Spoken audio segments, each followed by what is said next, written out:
Hello students, RDM intermediate college के online class में आप सभी का मैं उमेश मिश्रा हार्दिक स्वागत करता हूं। अब तक आप लोगों को मैंने टेंस पढ़ाया है और इसके साथ साथ आपने नरेशन भी पढ़ा है। नरेशन और टेंस को आप वीडियो के डिस्क्रिप्शन लिस्ट में जाकर आप देख सकते हैं। और आज हम बात करेंगे वॉइस के बारे में। वॉइस जिसको हिंदी में कहते हैं वॉच। तो चाहे आप नरेशन पढ़ने जा रहे हैं या आप वॉइस पढ़ने के लिए जा रहे हैं या आप किसी भी प्रकार की अगर अंग्रेजी पढ़ने के लिए जा रहे हैं, कोई यूज पढ़ रहे हैं या कुछ भी पढ़ रहे हैं, सिंथेसिस हुआ, ट्रांसफॉर्मेशन हुआ, जो कुछ भी आपको पढ़ना है उसमें आपको सबसे पहले जो आवश्यकता है वो आपकी है कि टेंस आपकी प्रथम प्राथमिकता में होनी चाहिए, कि टेंस आपको अच्छे तरीके से आना चाहिए। तो इसलिए अब तक अगर जो विद्यार्थी इस लिंक पर आए हैं और वो टेंस नहीं जानते हैं तो पहले टेंस को तैयार करें, टेंस को जानें, उसके बाद नरेशन या वॉइस के बारे में विचार करें।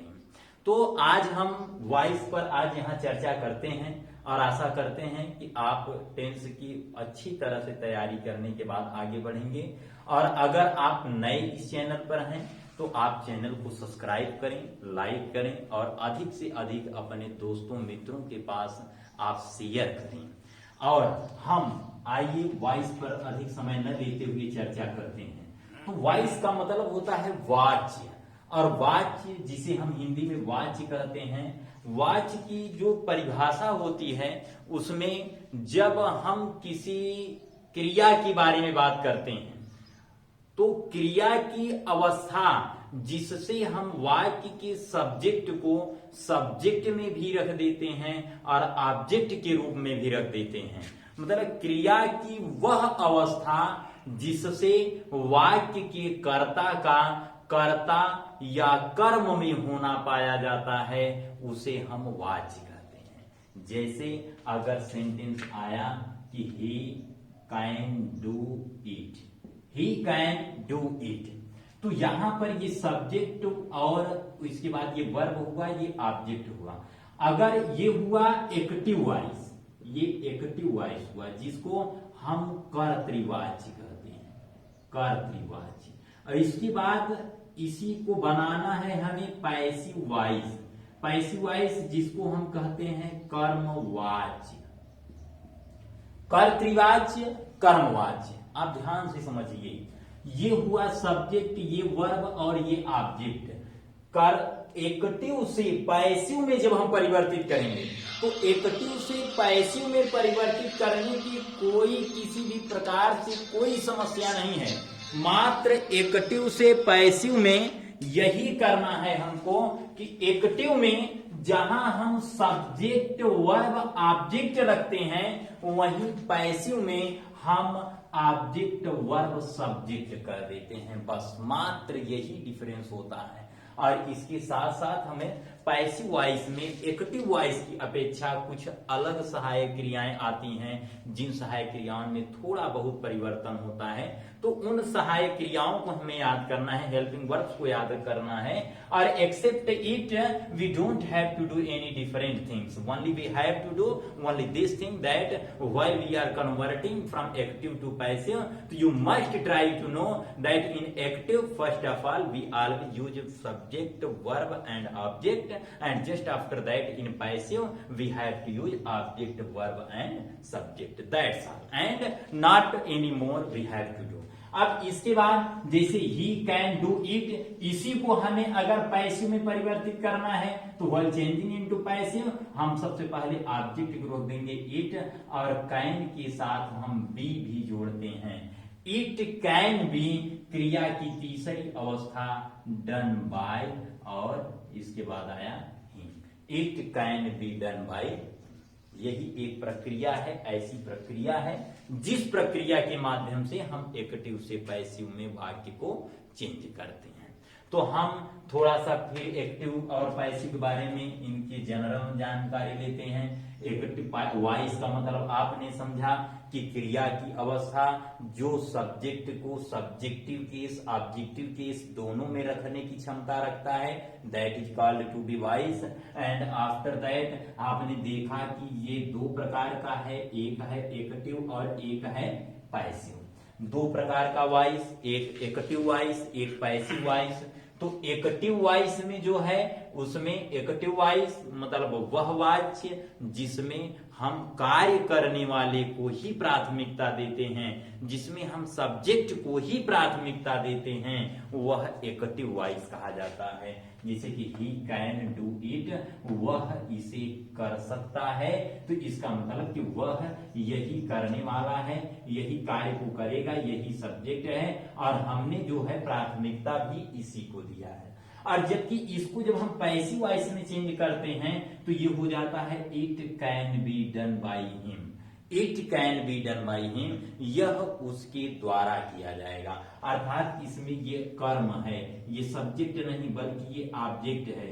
और पैसिव वॉइस में हम ऑब्जेक्ट को प्रधानता देते हैं, ऑब्जेक्ट को पहली प्राथमिकता देते हैं, और जबकि एक्टिव वॉइस में हम सब्जेक्ट को प्राथमिकता देते हैं। तो एक्टिव और पैसिव में यही हल्का थोड़ा सा डिफरेंस होता है कि एक्टिव में सब्जेक्ट प्रधानता प्राप्त करेगा, पैसिव में कर्म अर्थात ऑब्जेक्ट प्रधानता प्राप्त करेगा, और इससे अधिक कुछ भी नहीं। अच्छा, एक्टिव वॉइस से जब हम पैसिव में बदलते हैं तो कुछ प्रकार के विशेष रूल्स को हम फॉलो करते हैं, और उस जो विशेष प्रकार के रूल्स होते हैं इनके बारे में हम देख सकते हैं और जान सकते हैं। जैसे कि जो वाक्य का सब्जेक्ट होगा एक्टिव से पैसिव में परिवर्तित करते समय वाक्य का जो सब्जेक्ट होगा इसे हम ऑब्जेक्ट के स्थान पर रखते हैं। सब्जेक्ट ऑब्जेक्ट के स्थान पर आ जाएगा और ऑब्जेक्ट जो होगा वो सब्जेक्ट के स्थान पर आ जाएगा। सबसे पहली बात है। दूसरी बात, हमको सहायक क्रिया याद रखना है। सहायक क्रिया में जितनी भी सहायक क्रियाएं हैं उन सहायक क्रियाओं के बारे में हम चर्चा कर लेते हैं। जैसे अगर जो वाक्य एक्टिव वॉइस में है और इसको हमें लेकर जाना है कहाँ, पैसिव वॉइस में। एक्टिव से हमें ले जाना है पैसिव में। एक्टिव से पैसिव में परिवर्तित करते समय जहां तक टेंस को परिवर्तित करने की बात आती है तो टेंस को परिवर्तित करने में हमें टेंस से इसकी सहायक क्रिया से रिलेटेड बहुत अधिक समस्याओं का सामना नहीं करना है। जैसे अगर जितना भी प्रेजेंट टेंस आएगा उस पूरी प्रेजेंट टेंस को हम पास्ट टेंस की सहायक क्रिया के साथ प्रयोग कर देंगे। नहीं सॉरी, ऐसा नहीं होगा, ये तो नरेशन में होता है। जब एक्टिव से पैसिव में हम बदलते हैं, अगर यहां पर है एक्टिव वॉइस में अगर डू प्रयोग है या तो डज प्रयोग है तो पैसिव में हम कर देते हैं इज, एम, आर। अगर एक्टिव में डू डज प्रयोग है या प्रेजेंट इंडेफिनिट है, डू डज का मतलब आप आसानी से समझ सकते हैं, डू डज का मतलब प्रेजेंट इंडेफिनिट ही ऐसा टेंस है जहां पर हम डू या डज का प्रयोग करते हैं। तो ध्यान दीजिए कि अगर एक्टिव प्रेजेंट इंडेफिनिट में है तो वहां पर जो हेल्पिंग वर्ब हम प्रयोग करेंगे वो हेल्पिंग वर्ब होगा इज, एम, आर। अगर वहां पर is, am, are already active voice में है तो पैसिव में हम कर देंगे इज, एम, आर और इसके साथ हम जोड़ देंगे बीइंग। इज, एम, आर के साथ बीइंग मतलब कि is being, I am being, are being, इस प्रकार की चीजें करनी है। अगर इज, एम, आर है तो अगर यहां है हैज या है हैव अर्थात अगर पास्ट परफेक्ट टेंस है तो हम प्रेजेंट परफेक्ट टेंस है तो यहां पर हमको हैज के साथ बीन लगा देना है और हैव के साथ भी बीन लगा देना है। हैज के साथ भी बीन, हैव के साथ भी बीन। और एक बात ध्यान रखिए कि अगर जो पैसिव वॉइस एक्टिव वॉइस जो प्रेजेंट परफेक्ट कंटीन्यूअस होता है, उस प्रेजेंट परफेक्ट कंटीन्यूअस टेंस में हम कोई परिवर्तन नहीं करते हैं, उसका पैसिव बदला ही नहीं जाता है। वो जैसा होगा वो उसी प्रकार से होगा। पास्ट इंडेफिनिट में जाते हैं, या तो सहायक क्रिया वहां डिड हमको मिलेगी और या तो वर्ब की दूसरी अवस्था मिलेगी। पास्ट इंडेफिनिट टेंस ही एक ऐसा टेंस है जहां पर क्रिया की दूसरी अवस्था को हम प्रयोग करते हैं। प्रेजेंट इंडेफिनिट में आपने देखा डू, इसके साथ यहाँ क्रिया की पहली अवस्था होगी और यह क्रिया की पहली अवस्था के साथ साथ इसमें यस जुड़ा होगा या ईएस जुड़ा होगा। ऐसी क्रियाएं हमको मिलेंगी। ये ध्यान रखना, प्रेजेंट इंडेफिनिट टेंस को पहचानने के लिए ऐसा मैंने आपको बता दिया है। अगर डिड है या क्रिया की दूसरी अवस्था है तो आप बेझिझक यहाँ पर वाज का प्रयोग करें या बहुवचन कर्ता होने पर आप वर का प्रयोग कर दीजिए। आगे अगर चलते हैं पास्ट कंटीन्यूअस, तो यहाँ आते हैं वाज या वर आता है तो आप यहाँ कर देंगे वाज वर प्लस बीइंग कर देंगे। मतलब अगर कंटीन्यूअस आता है तो कंटीन्यूअस में हम बीइंग का प्रयोग कर देते हैं। अगर पास्ट परफेक्ट में जाते हैं जहां इसकी सहायक क्रिया हैड है तो हम वहां पर इसको कर देते हैं क्या, हैड बीन कर देते हैं। और इसके बाद फिर से पास्ट परफेक्ट कंटीन्यूअस टेंस आता है तो वहां पर भी हमको किसी प्रकार की कोई परिवर्तन करने की आवश्यकता नहीं है। पास्ट परफेक्ट टेंस को पैसिव में परिवर्तित नहीं किया जाता है, ये बात आप हमेशा याद रखिए। अब इसके बाद जब हम फ्यूचर में जाते हैं, फ्यूचर इंडेफिनिट में जहां विल सहायक क्रिया प्रयोग होती है या शैल प्रयोग होती है तो वहां आप कर देंगे विल बी और या कर देंगे शैल बी। विल बी कर देंगे या शैल बी कर देंगे। और फ्यूचर कंटीन्यूअस जो होगा, फ्यूचर कंटीन्यूअस में हम कोई परिवर्तन नहीं करेंगे। फ्यूचर कंटीन्यूअस टेंस का भी एक्टिव से पैसिव परिवर्तन नहीं होता है। इसके बाद फ्यूचर कंटीन्यूअस नहीं बनेगा। फ्यूचर परफेक्ट जो आएगा, फ्यूचर परफेक्ट आप जानते हैं इसकी सहायक क्रिया विल है वो होती है या तो शैल है वो होती है।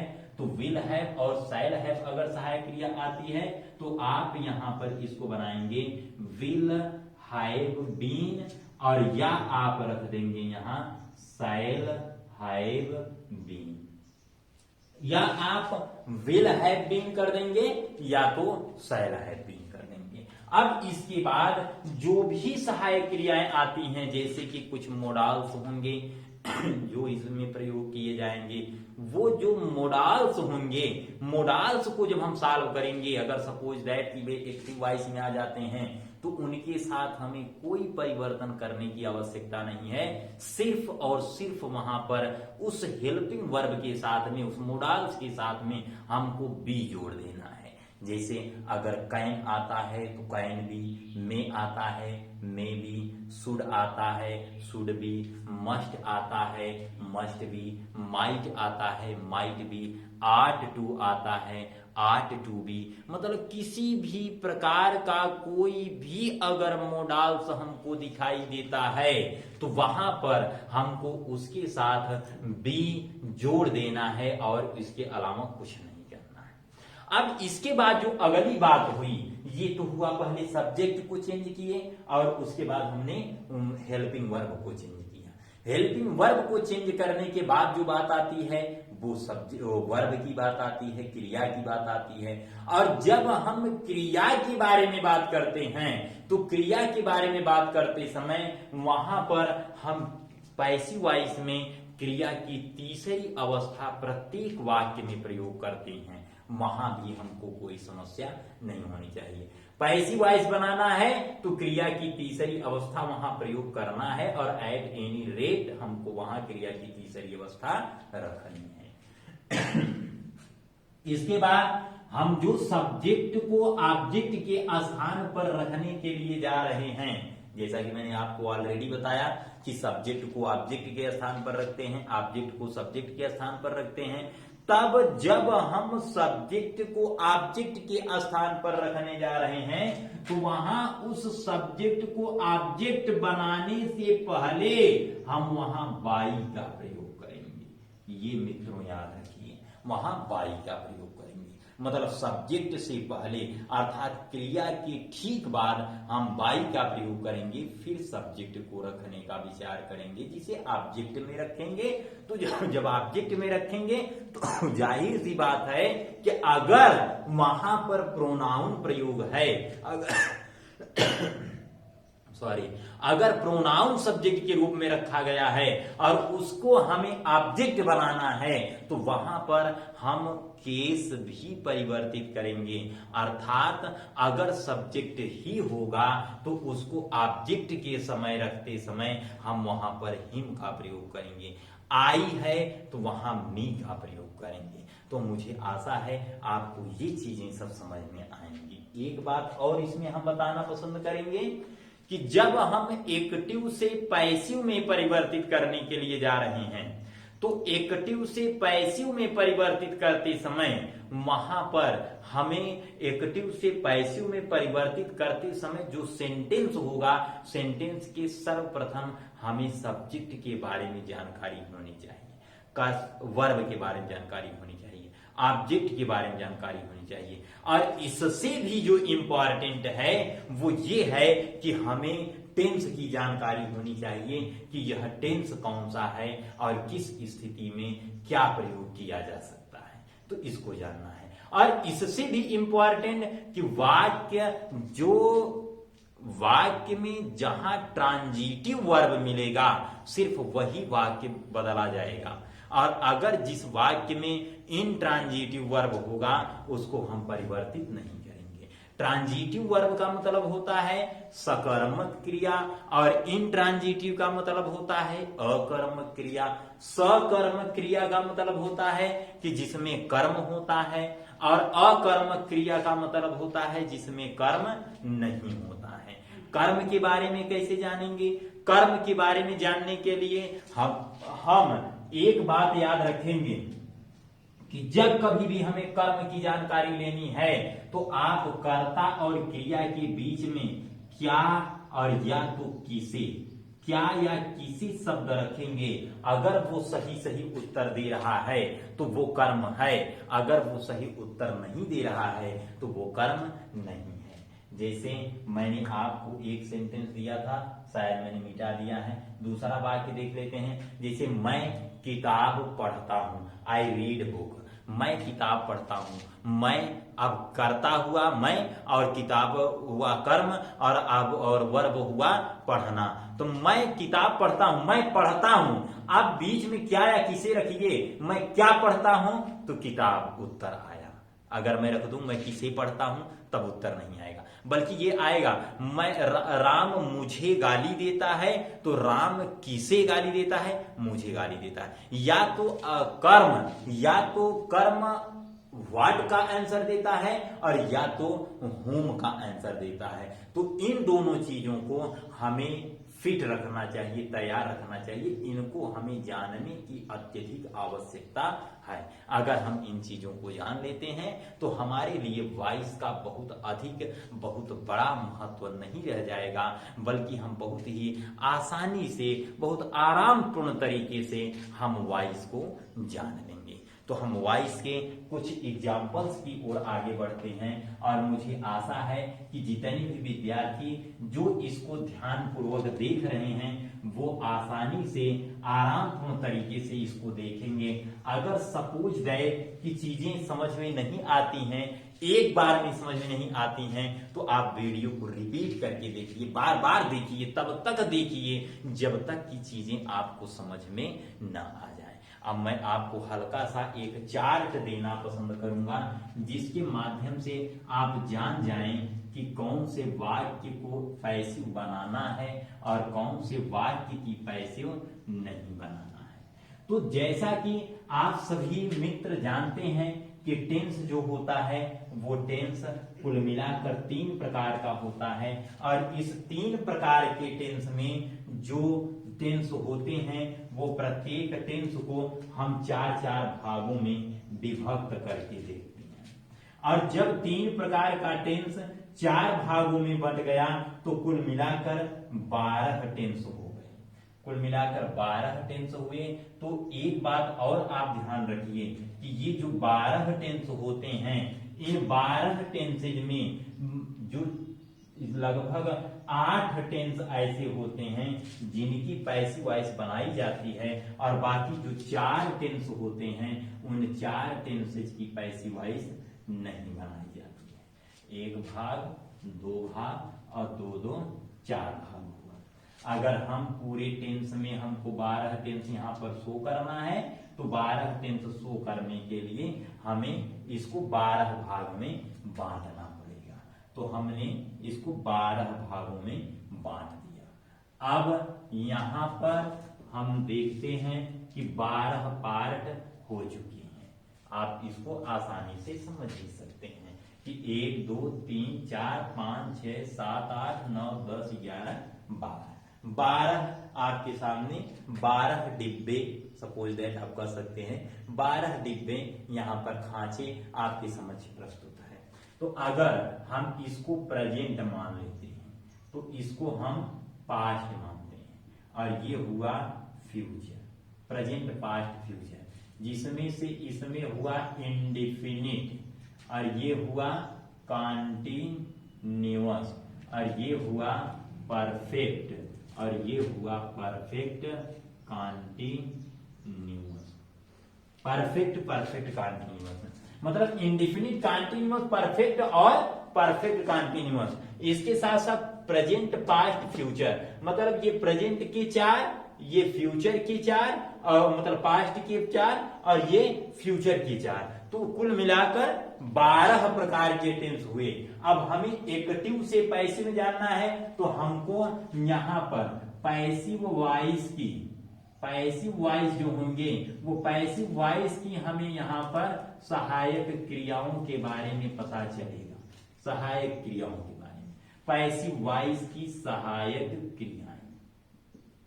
अगर हमें पैसिव वॉइस की सहायक क्रियाएं याद करने में समस्या होती है या कुछ भी होता है, मैंने आपको ऑलरेडी बताया जो टेंस के अंतर्गत जो सहायक क्रियाएं होती हैं जिन्हें हम प्राइमरी ऑक्सिलियरीज कहते हैं। तो जो प्राइमरी ऑक्सिलियरीज होंगी उनको तो हम यहाँ पर देख लेते हैं, लेकिन इससे हट के जो मोडाल्स ऑक्सिलियरीज होते हैं, तो मोडाल्स ऑक्सिलियरीज में मैंने बताया कि वहां कोई दिक्कत नहीं है, उनके साथ आप बी जोड़िए and except be there would be nothing. और क्रिया की तीसरी अवस्था पैसिव वॉइस के प्रत्येक पार्ट में प्रयोग की जा रही है, तो आप यहां भी क्रिया की तीसरी अवस्था, चाहे वो मोडाल्स हो चाहे प्राइमरी ऑक्सिलियरीज हो, सबके साथ आप क्रिया की तीसरी अवस्था ही प्रयोग करेंगे, कोई दिक्कत नहीं होगी। आप जैसे अगर हम बात करते हैं तो ये प्रेजेंट इंडेफिनिट हुआ है, present continuous, present perfect continuous, past indefinite, past continuous, past perfect continuous, future indefinite, future continuous, future perfect continuous. तो इसकी सहायक क्रियाओं के बारे में हमें पता चल जाएगा। ये पैसिव वॉइस में प्रयोग की जाने वाली सहायक क्रियाएं हैं। जैसे इंडेफिनिट में आप इज, एम, आर का प्रयोग करेंगे, लेकिन कॉन्टिन्यूअस में भी आप इज, एम, आर का ही प्रयोग करेंगे, लेकिन इसके साथ आप बीइंग भी लाकर जोड़ देंगे। परफेक्ट में हैज, हैव सहायक क्रिया होती है, तो आप हैज बीन के साथ हैव बीन, ये 2 चीजें आप यहां पर मेंशन करेंगे, has been and have been. Perfect continuous की सहायक पैसिव वॉइस नहीं बनती है, ये आप ध्यान रखिए। अगर हम पास्ट इंडेफिनिट में जाते हैं तो इंडेफिनिट में हम वाज और वर का प्रयोग करते हैं, और कॉन्टिन्यूअस में वाज वर के साथ हम बीइंग का भी प्रयोग कर देते हैं। अब परफेक्ट में आते हैं, जो सहायक क्रिया हैड होती है, हैड के साथ हम बीन भी जोड़ देते हैं, तो जहां पर हैड बीन दोनों हो जाते हैं।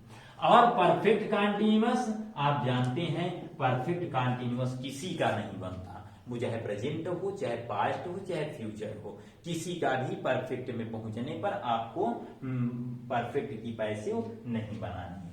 फ्यूचर में हम प्रवेश करते हैं। फ्यूचर में आप जानते हैं यहाँ विल शैल सहायक क्रिया होती है, इसको हम विल बी और शैल बी के रूप में यहाँ पर सहायक क्रिया प्रयोग करेंगे। फ्यूचर कॉन्टिन्यूअस में एक विशेषता और होती है कि फ्यूचर कॉन्टिन्यूअस की पैसिव वॉइस नहीं बनती है। फ्यूचर में मात्र 2 की पैसिव वॉइस बनती है, एक इंडिफिनिट की और एक परफेक्ट की। अगर आपको दिखाई नहीं दे रहा है तो आप आराम से स्क्रीनशॉट भी ले सकते हैं और बढ़िया से पढ़ सकते हैं। न समझ में आए वीडियो को अगेन एंड अगेन आप इसको रीड करिए, वॉच करिए, देखिए, समझिए।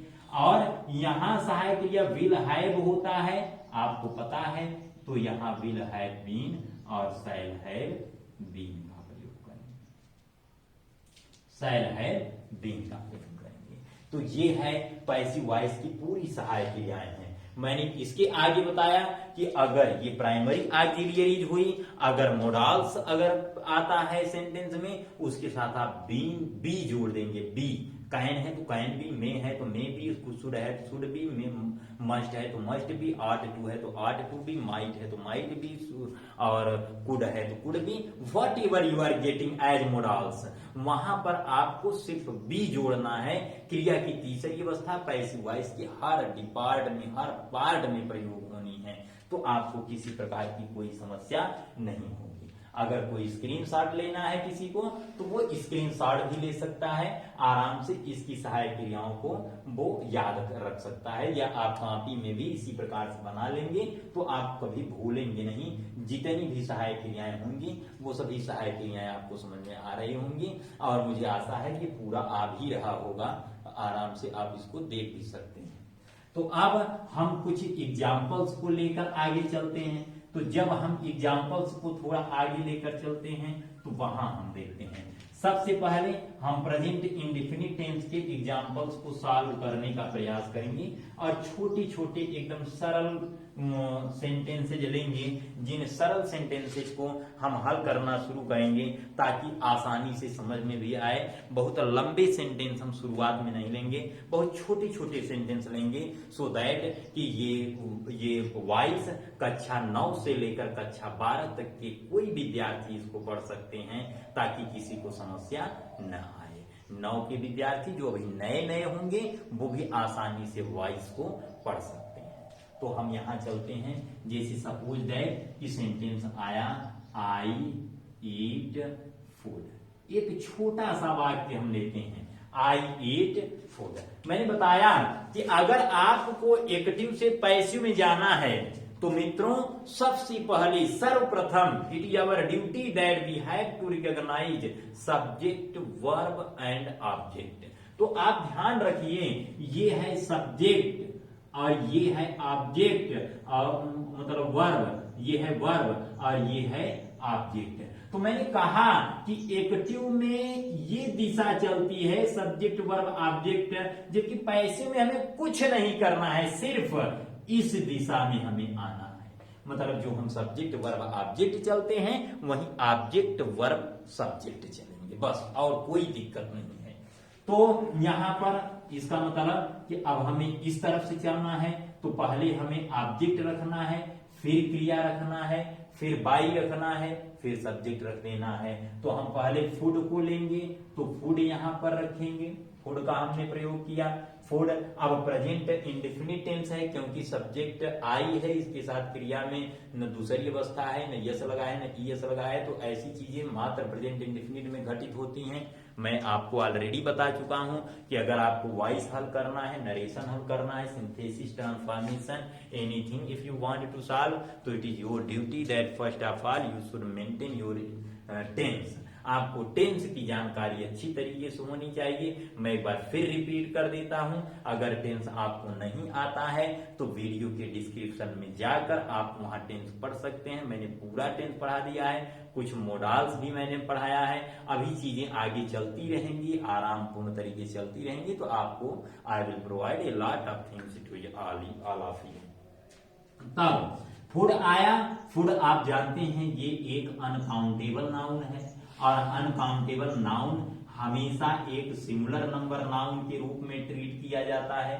ये भी आपको पता होना चाहिए कि uncountable noun is always treated as singular number noun. तो जब सिंगुलर नंबर के तौर पर अनकाउंटेबल नाउन को प्रयोग किया जाएगा तो अब ये फूड हुआ, तो इसका मतलब इसको सिंगुलर नंबर अर्थात एक वचन में प्रयोग किया जाएगा। और एक वचन के लिए सहायक क्रिया प्रेजेंट इंडेफिनिट में आप जानते हैं कि पैसिव वॉइस में आपने देखा प्रेजेंट इंडेफिनिट आर सहायक क्रिया है, तो इसमें इज सहायक क्रिया आपको कहां प्रयोग करना है ये आपको जानना चाहिए।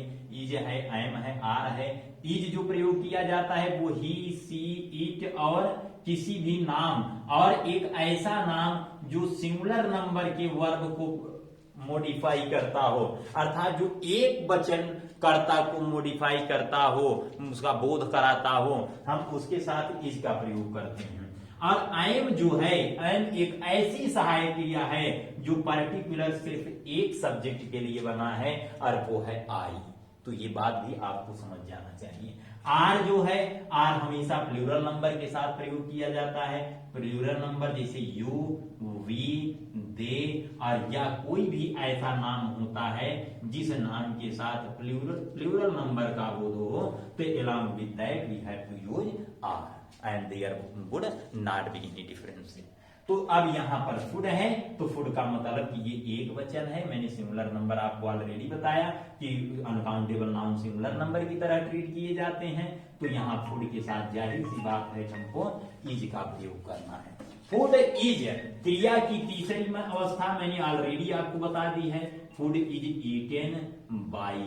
अब जब मैंने शुरू में ही ये बताया था, आप फिर से रिवर्स करके वीडियो देख सकते हैं कि अगर सब्जेक्ट को ऑब्जेक्ट के स्थान पर रखेंगे, ऑब्जेक्ट को सब्जेक्ट के स्थान पर रखेंगे, तो ये जाहिर सी बात है कि अगर प्रोनाउन वहां पर है तो प्रोनाउन के केस में भी परिवर्तन होगा। अगर प्रोनाउन सब्जेक्ट में आएगा तो सब्जेक्टिव केस प्रयोग किया जाएगा, अगर प्रोनाउन ऑब्जेक्ट में जाता है तो वहां पर उसका ऑब्जेक्टिव केस प्रयोग किया जाएगा। तो जैसे हम अब आई है, आई को ऑब्जेक्टिव में ले जा रहे हैं, तो आई का ऑब्जेक्टिव केस होता है मी। फूड इज ईटेन बाई मी। आगे देखते हैं हम कुछ अलग एग्जाम्पल्स देखते हैं, जैसे Meena sings a song. Meena sings a song. Subject, verb, object. Object को पहले रखना है। A song, a song already बता रहा है कि एक वचन है।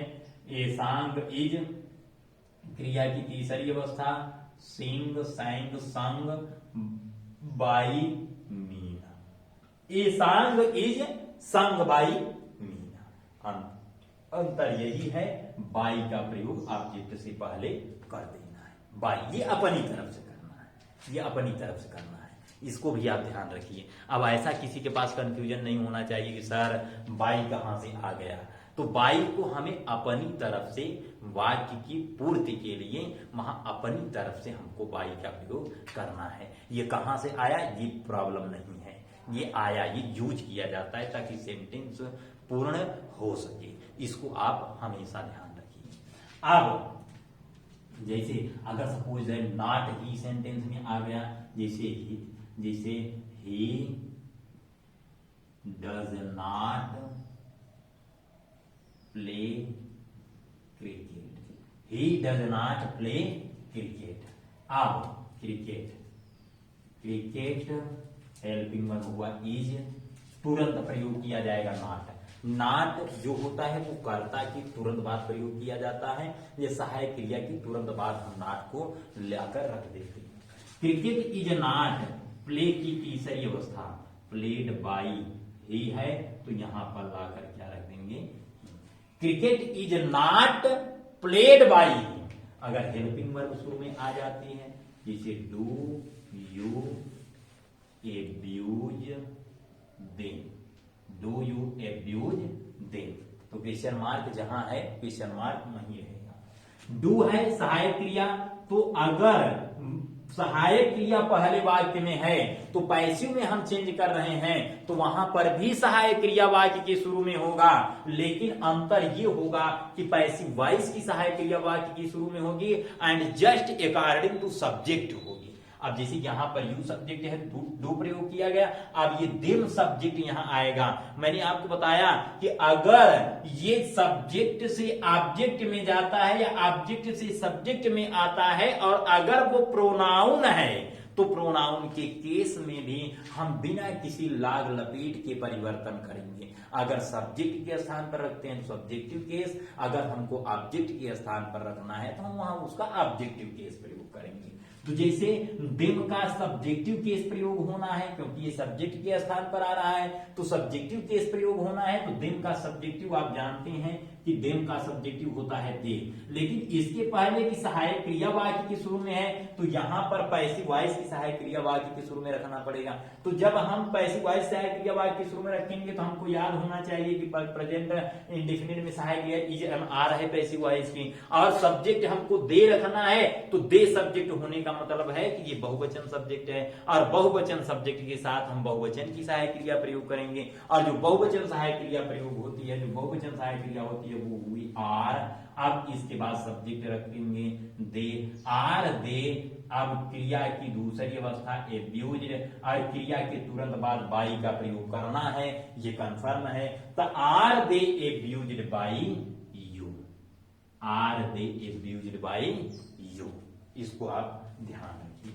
जैसे does Radha cook food, does Radha cook food, तो यहां हुआ इज फूड, कुक की तीसरी अवस्था cooked by Radha, is food cooked by Radha.